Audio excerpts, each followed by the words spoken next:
name's Josh. I was a computer science examiner for multiple exam boards, head of computer science in UK-based schools, and now I run a tutoring business where I've helped a lot of students to get better grades in computer science-related courses. And today's topic is all going to be to do with adding normalized floating point numbers together and subtracting them.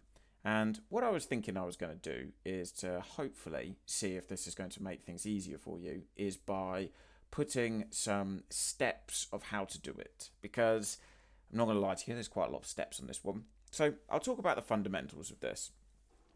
Let's say that we had two numbers in standard form in maths. You couldn't just immediately add those together. You'd have to normalize them, work them out like so. And then once we have done that, then we can add them together.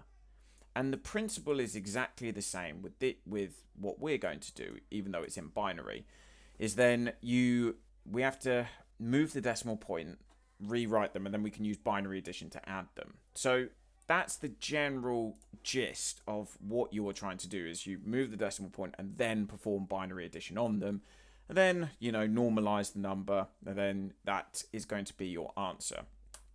Again, little note for you.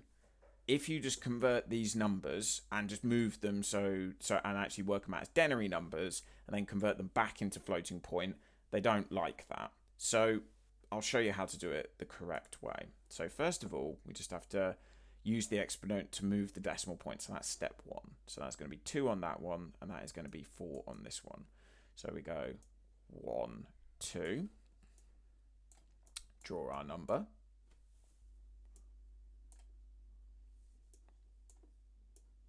Could put more zeros, but it's just going to be a waste of time. So the decimal point is here. And then what we are going to do is we then need to move this one 4 places. So that's going to be 1, 2, 3, 4. And now the trick is on this one is look at where the decimal point is at the one at the top, and look at it is where it is on the bottom, and just make sure that you match it up with the correct numbers. That's where I probably see most of the mistakes happen, is people put them in the wrong place.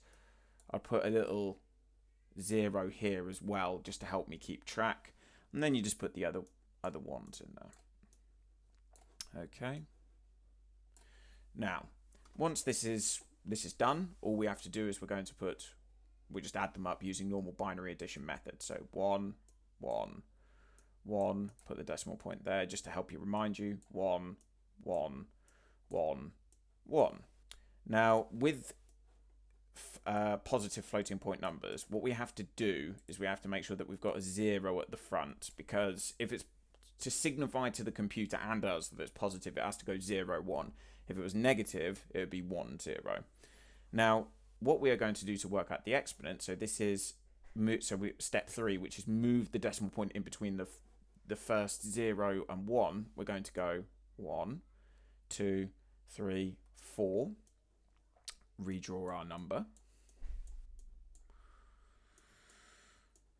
like so, and then the 4 tells us that we've moved it 4 places. So all we're going to do is our exponent is going to be 0, 1, 0, 0, and that there is a completed how to add the two numbers together using floating point binary addition. So that there's your mantissa and there's your exponent. Now, the second thing that we need to do is we need to be able to do a subtraction of them, which is slightly more complicated, because what we have to do is we use that rule, when we were learning about the binary subtraction. If you haven't seen that video, please go and check that one out.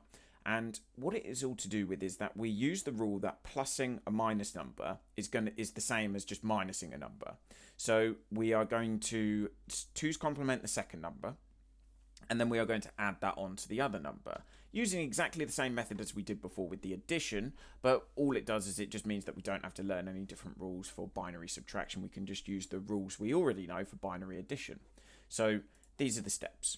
First one is going to be 2. So what the exponent. So what we do is we just move that 2 places to the right. So 1, 2, and then we redraw our number. So I'll just put in the 0, 1, 1, decimal point, very important, and then you just put 0, 0, 1. I could put more numbers in there, but they're not going to have any bearing on what the final answer is, so I'm going to leave them out. Now this is 3, and then what I actually need to notice here is because there is quite a lot of numbers here, and the more you do this, you will just naturally get better at this. The answer that we're going to get is going to be a negative number if we've done this correctly, because this is actually, you can see that the number we're taking away from the number above is actually going to be bigger. So when I move this, once I've 2's complemented it, or I mean, you can even see it as a positive number. If I move that 3 places, so 1, 2, 3, that's going to give me 5.5. While this is I can see very quickly this is just going to be 3 point and then 125. So if we've done this right, we should get a negative number, which if for a negative number, it needs to have 1 0 at the front, which is very important, because if you try and make it 0 1, that's going to signify to the computer or you that it's a positive number when actually the answer needs to be negative. So let's have a little look at this. So first of all, I'm just going to 2's complement this. So technique, going from right to left, and we go everything at it and before it stays the same. I could write zeros in, but again, they're going to have no bearing on what it is that we're actually doing or for the answer. So I just put in those numbers here, 1, 0, 1, and then I move the decimal point now, so it's going to go in between there, 1, 2, 3, just there, and we just start putting in the numbers and make sure that you match it up in the correct place, because that's going to be a very, is a big probability that that's where people get things wrong. So 0 and then 1 there, and I'm just going to put the 0 in at the end as well. Just going to move this up here as well. So then all we do is we just put in the numbers like so, and then we're just going to put a 1 there, and I'm going to put 0, 0. Okay. Now we just put in our normal binary addition. So we're going to go 1, 0, 1, decimal point, 1, 0, carry the 1, 1, 1. Okay. Now, different part here is because we're going to get a negative number, we are not going to put it into the 0, 1 position. We're going to put it into the first 1, 0 position. So this one is going to be here.